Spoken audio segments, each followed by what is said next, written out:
ஒரு வருமானம் தருகின்ற ஒரு விடயத்தை எவ்வாறு இலவசமாக இன்னொரு சபைக்கு கொடுக்க முடியும் என்ற ஒரு பிரச்சனை அங்கு எழுகின்றது. இல்ல உண்மையில நாங்கள் அவர்களுக்குரிய கட்டணங்களை வழங்குவது ஒரு 40 ஹெக்டர் 40 ஹெக்டருக்கும் 500 ரூபாய் படி 20,000 ரூபாய் ஒரு நாளைக்கு, மாதத்துக்கு 6 லட்சம் ரூபாவை நாங்க கொடுக்கறதுல எங்களுக்கு எந்த விதமான ஆட்சேபனையும் இல்லை. அவர்கள் ஒரு 10-11 மாதமாக உழைத்த காசினை எங்களிடம் கொண்டு வந்து கொட்டி போட்டு போனா, நான் இந்த விடயத்துல இந்த நிமிஷத்துல சொல்றேன், ஒரு லோட்டுக்கு 500 ரூபாய் படி 6 லட்சம் ரூபாய், 40 லோட் குப்பைக்கும் 6 லட்சம் ரூபாய் மாதம் அவர்களுக்கு கொடுப்பனவு செய்கிறேன். அவர்கள் இவ்வளவு ஆளணியை போட்டு சம்பளம் கொடுத்து செய்கின்ற காசை, 10 மாதம் செய்த காசை ஒரு மாத செக்கில நான் எங்களுடைய உழைப்பில இருந்து நாங்கள் செலுத்தி மாநகர சபைக்கு செலுத்தி போட்டு போகலாம்.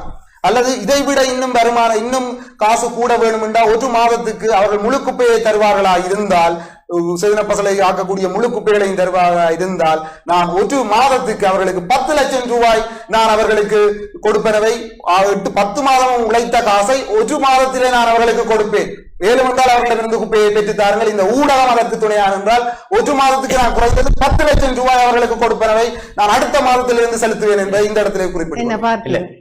இது நான் இதுல ஒரு முடிவும் சொல்லலாக்கா, எனக்கு இதுக்கு அதுக்கான அதிகாரம் இல்லை. 2வது விஷயம், மாநகர சபை ஒரு செயற்பாட்டை செய்து கொண்டிருக்கின்ற பொழுது எங்களால் அது ஏழுமோ இயலாதோ அது வேற விஷயம், சரியா, செய்து கொண்டிருக்கிற போது அதை சபை முடிவு எடுக்கட்டும், கொடுப்பதா கொடுக்க இல்லையா.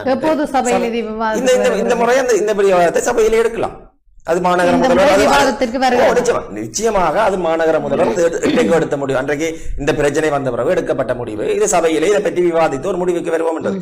2வது விஷயம், ஒரு விஷயம் தெளிவாகின்றதானே, இப்பொழுது நாங்கள் குப்பைகளை கொட்டுவதால் தான் அங்கு பிரச்சனை அல்ல, குப்பைகளை தராமல் விடுவதால் தான் பிரச்சனை இன்றைக்கு எழுகின்றது. இல்ல, குப்பைகளை கொட்டுவது தொடர்பிலும் அங்கு கழிவுகளை சரியான முறையில் தரம் பிரிக்கவில்லை கழிவுகளையும் கொண்டு வந்து பரந்த வெளியிலே கொட்டுகின்ற சந்தர்ப்பத்திலே குப்பைகளிடம் இயல்பாக ஒரு நைதரசன் ஒன்று இருக்கின்றது. அந்த நைதரசன் என்பது உரத்திற்கு அதிகளவாக ஒரு நிலத்திலே சேருகின்ற சந்தர்ப்பத்திலே கிட்னி பிரச்சனைகளை கொண்டு வரும். ஒரு இடத்திலே பரிகாரம் ஒன்றும் செய்யாமல் இப்பொழுது தாவரத்துக்கு நைதரசனை ஒரு அளவிலே கொடுக்கக்குள்ளதான் அது இருக்குது.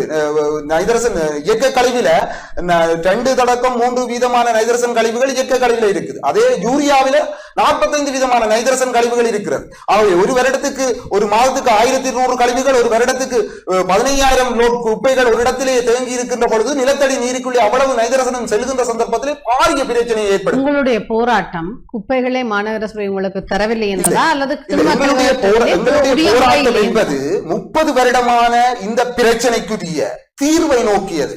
ஆகவே அந்த தீர்வுக்குரிய வழிகளையும் நாங்கள் சமாந்தரத்திலே எங்களுடைய பிரேசபை கழிவை நாங்கள் மீள் சுழற்சியை ஏற்படுத்துவதற்குரிய நிதியை சபை நிதியிலிருந்து செலவழித்திருக்கின்றோம். நல்லூர் பிரேசபை அங்கு குப்பைகளை கொட்டியது.